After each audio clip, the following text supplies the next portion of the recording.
One free agent that's tough for me to talk about is Keenan Allen. And the fact that it seems like all of Keenan Allen's connections keep drawing back to the 4 AFC West teams. And I don't know about you, Tony, but the pipe dream of Keenan Allen back to the Chargers, it just seems to be more of a dream.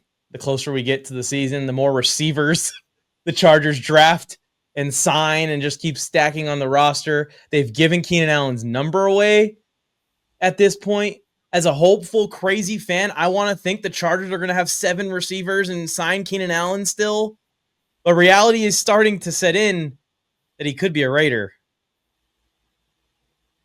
The Raider thing doesn't make really any sense to me because you already have Brock Bowers, who's going to do a lot of that stuff in the middle of the field. And then you sign a player like Jack Besh.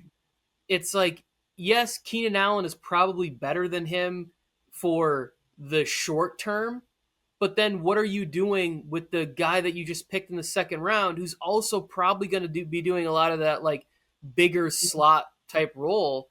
So I just don't see it there. The Broncos. That's what I was about to say. Reality setting into me that he might be a Bronco.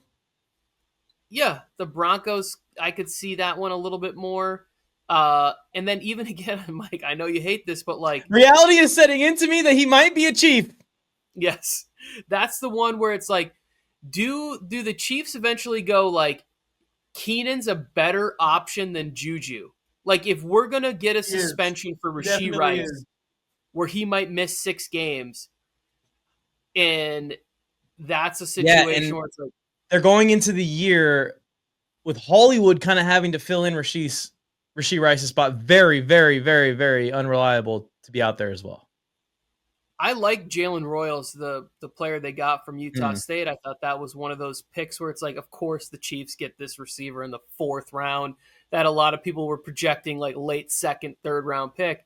So if Jalen Royals steps up early on in camp and looks like a viable option and is understanding the playbook, the thing with the Chiefs is you bring in a veteran who understands how to take care of your body, how to get through a season, how to get open in the big moments. And it's like, that's Keenan Allen. Like, if Keenan Allen is an upgrade over Juju and he wants to go, he eventually just says, you know what, I'll come play for $7 million. I'm not asking for $10 to $15 million. I just want to play football this year and have a chance to win a Super Bowl. The Chiefs make a lot of sense. I think the Broncos can make some sense, but the Chargers right now and the Raiders, they don't make a ton of sense to me. Like if I was building a roster. Let me throw a team at you that's not AFC West, Tony, for Keenan Allen, but because I still think he wants to stay close to the West Coast, so I think that's why maybe he's drawn to the AFC West.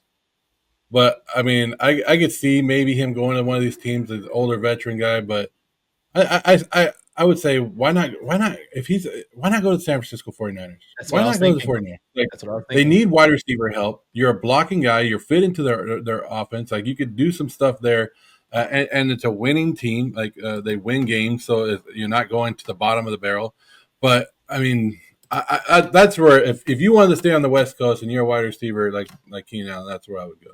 That was the other team I was going to bring up. I think that what will be best for his chances of ever being a Charger again, honestly, in my dream, is he waits and he literally is saying like, I won't play for a team outside the state of California and waits to see if the Niners, Rams, or Chargers need a receiver in week 4.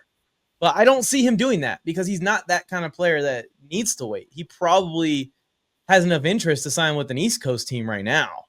But he wants to come over, so he's already narrowed it to a pool of teams himself. You just can't wear 13 in San Francisco. Yeah, that's true. But 21, man. I want to see him rock that 21. That'd be nice. I like watching him play football. So as long as it's not for one of those AFC West teams that I named, I'll be happy for Keenan. No Broncos, no Chiefs, no Raiders. Yeah, Raiders are trading for Chris Olave. They don't need Keenan Allen. That's hilarious. That might be a bigger nightmare, honestly. Because got to deal with that for multiple seasons instead of just one season. That extends the Yeah, there are some teams I definitely could see him being. It's like you look at the Jets roster and you're telling me Keenan Allen isn't an upgrade to that roster. Like there's a lot of teams out there where I'm like, yeah, this guy fits. What about the Cardinals? Will the Cardinals think about it, you think? I feel like the Cardinals have a lot of those interior options right now, and that's kind of where Marv can excel from. Like Dortch still. I think Dortch is still on the roster. They like to play Michael Wilson out of the slot once in a while. So I don't, and then you have McBride kind of is that move tight end, flexes out there into that slot position. So I don't see that one as much, but there are definitely still a lot of rosters where I'm like, oh, this guy upgrades over, maybe like a Parker Washington for the Jaguars or something like that. So if you want to know how much pain Mike will be in if Keenan Allen goes to one of the other AFC West teams, see this pencil? Stick that right through that little hole. That's how much pain Mike would be. What hole? Why? There's no need for a follow-up question. Bill Flames, I went Mike on the mic. With something brand new, one time for your mind. He gave you fair warning. Now it's time to smack him in the mouth with that raw sports talk from the town. Sweet chin music to your favorite sportscaster.